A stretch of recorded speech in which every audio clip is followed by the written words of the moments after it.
So guys, today got a video here mainly covering the weapons that I would recommend you guys go and get from the Pale Heart destination as well as from the episode 1 Echoes content. With the contest mode dungeon coming out, a lot of you are probably interested in attempting that, and there are some pretty good weapons that you can get from these two destinations and the episode 1 loot pool that you should definitely be getting your hands on, and they're quite easy to get, so we'll jump into all the details here on which weapons I'd recommend you guys focus on getting before episode 2 launches.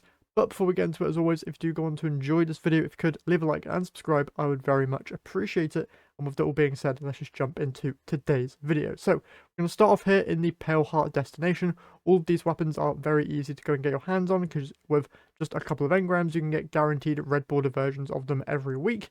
And the main four that I'm going to recommend you get from the Ghost here himself is, of course, Pro Memoria, Embraced Identity, No Hesitations, and the Cool. Now, the good thing is that just by doing the campaign, you probably already have a couple red border versions of these weapons already, and you probably also have a lot of Pale Heart engrams saved up as well. So you can come here to the Ghost and just claim one of these each week to get a guaranteed red border, or just purchase them and try and get a red border yourself. But in terms of roles you should be looking out for Pro Memoria, you can get stuff like Reconstruction and Frenzy is quite good. I think you can also get Bait and Switch on this thing, so also very, very good machine gun that you can easily go and get your hands on.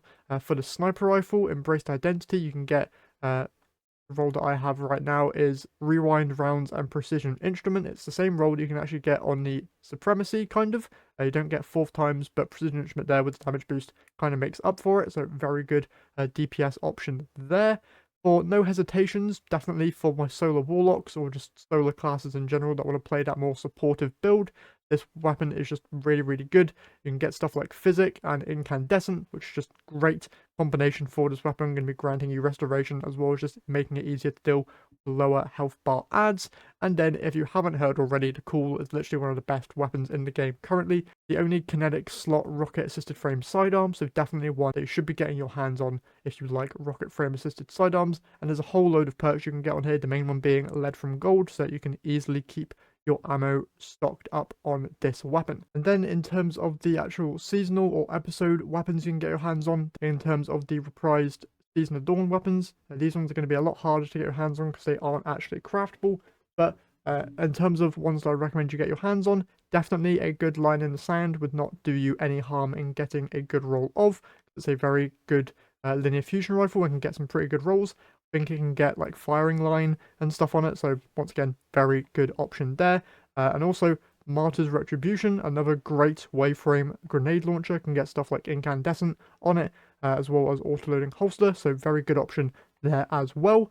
The shotgun also not too bad. It can get 1-2 punch, so if you're like a hunter or titan and want to do like shotgun punch builds, not a bad option there either.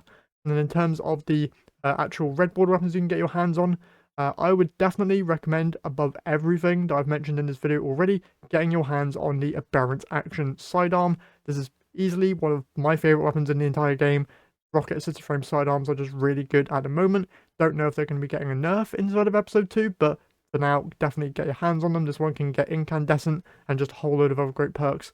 So definitely grab this one. Have it at the top of your list in terms of weapons to get.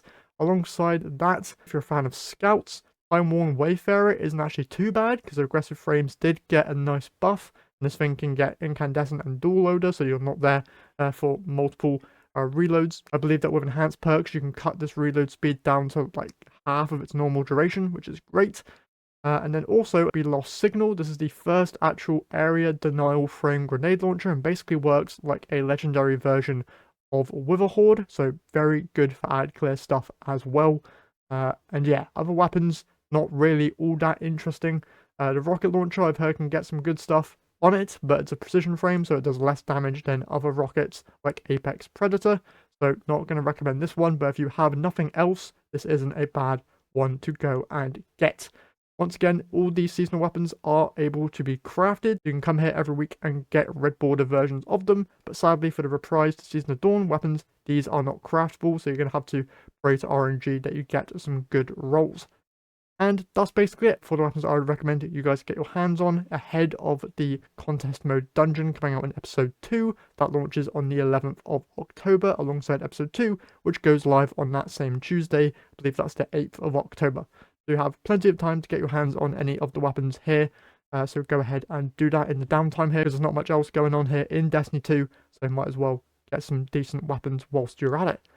And yeah, that's basically it for today's video. Hopefully you guys enjoyed and found it helpful. If you did, remember, leave a like and subscribe. But that's it from me here today, so I'll catch you guys in the next one.